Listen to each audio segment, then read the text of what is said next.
આજે પૂરતા પોલીસ બંદોબસ્ત સાથે 6 જેટલી કેબિનો રસ્તા પૈકીને હટાવવામાં આવી છે. આ કાર્યવાહી કરતા પહેલા એ લોકોને 3 નોટિસ ઇસ્યુ કરવામાં આવી હતી, પણ એમના જોડે કોઈ પણ લીગાલિટીના પુરાવા નહોતા, તો આજે પૂરતા પોલીસ બંદોબસ્ત સાથે એમને હટાવવામાં આવ્યા છે. આગળની કાર્યવાહી શું રહેશે? આ શરૂઆતની કાર્યવાહી છે. આગળ જે પણ રસ્તા પૈકીના દબાણ હશે, સરકારી જગ્યા પર હશે, એમને નોટિસ ઇસ્યુ કરી અને એમને પણ હટાવવાની કાર્યવાહી કરવામાં આવશે.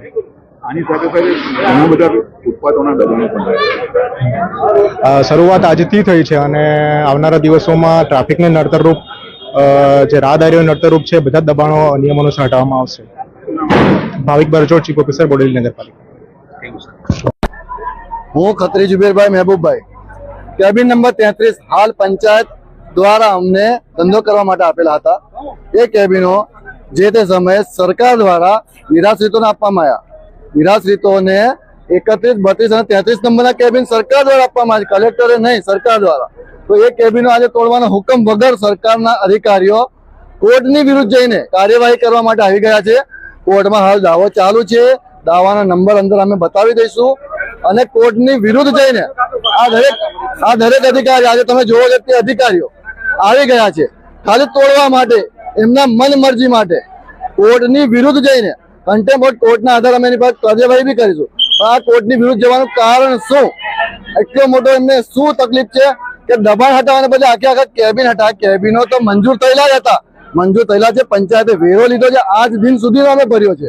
પંચાયતે ભાડું લીધું છે, તેમ છતાં પણ આ કેબિનો હટાવવાનું કારણ શું? અને આ કેબિનનો કોર્ટનો દાવો હાલ ચાલુ છે, કોર્ટમાં રજૂ થયેલો છે. રોજો કોર્ટે કોઈ તોડવા માટેનો હુકમ નથી આપ્યો. મનાય હુકમ નથી આપ્યો તે વાત વ્યાજબી છે, પણ તોડવા માટેનો બી હુકમ નથી કર્યો. તો તોડવાની જરૂરત શું? આ કેબિન 75 વર્ષ જૂના કેબિન છે. 1947 બાદ દેશ આઝાદ થયો. પાકિસ્તાનથી જે સિંધી સમાજ અહીંયા આવ્યો ધંધો કરવા માટે, સરકાર દ્વારા આ કેબિનો આપવામાં આવ્યા છે. તેની પર એમને ગુજરાન ચલાવવાનું છે. ગુજરાન ચલાવીને એમનું જીવન નિર્વાહ કરવાનું છે. અને એની ઉપર વટ જીવન નિર્વાહ ના થાય, એ લોકો મરી જાય એની ખાતર આ અધિકારીઓ આ સ્ટેપ લીધો છે અમને મારવા માટેનો. અમારે આત્મહત્યા જેવા અમારી પાસે કોઈ રસ્તો નથી. અમે આત્મહત્યા કરી લઈશું, અમારે મરી જવું છે. મારી પાસે 1964-65 મારી પાસે જૂના ડોક્યુમેન્ટ છે. મારી પાસે 1964-65 ની પાવતી પડી છે. 65 ને એમાં મારું કેબિન સળગી ગયું હતું. તો મારા દાદાએ જે તે સમયે પરવાનગી માંગેલી 1966 કે મારું જૂનું કેબિન સળગી ગયું છે, નવું મૂકવા બાબત માટે અરજી મૂકેલી. એટલે પ્રભુ રૂપ થઈ ગયું. આનાથી જૂનું કેબિન હતું એ રૂપ થઈ ગયું. પછી બીજું મારી પાસે માપ બી છે કે 5x5 નું માપ છે મારું એમ. બીજું મારી પાસે નિરાશિતના કાગળે છે, જે હાલમાં નગરપાલિકા થાય અને એથી તોડવાનો વારો આવે તો અમને વૈકલ્પિક જગ્યા કરીને બીજી વ્યવસ્થા આપવાની એવી મારે લખાણવી છે કાગળીઓ આપણે. અને પરિપત્ર છે મારી પાસે. બીજો પરિપત્ર નિવાસી ગુજરાત સચિવાલય ગાંધીનગરનો પરિપત્ર છે મારી પાસે. 2 પરિપત્ર છે મારી પાસે. આ સાહેબ જોવા બી રાજી નથી. સમય આપવા પણ તૈયાર નથી અધિકારી. એવી રીતે શું જરૂર એમ?